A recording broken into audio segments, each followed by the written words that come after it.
ساكت تاجيرها حسن الشيخ والقحوينا أيام قول حسن الشيخ أوجدين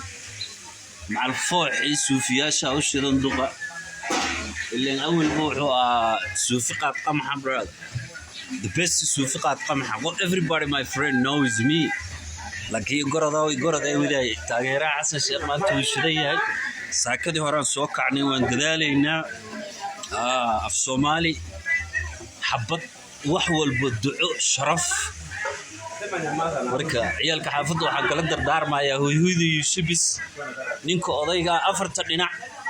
gaagaabka waxa uga daran ma aragtay tolkiis hawiye qaarkood waa aagilgeey way ka soo baxayaan marka ciyalka xaafadda shibis waa ogtiin odaygeena waaye aad loo taageero siibo hooyada iyo lootada ilaa shibis oo dhan ma fahamtay afarta koono ilaa bilaajahoos ilaa nasiib bundo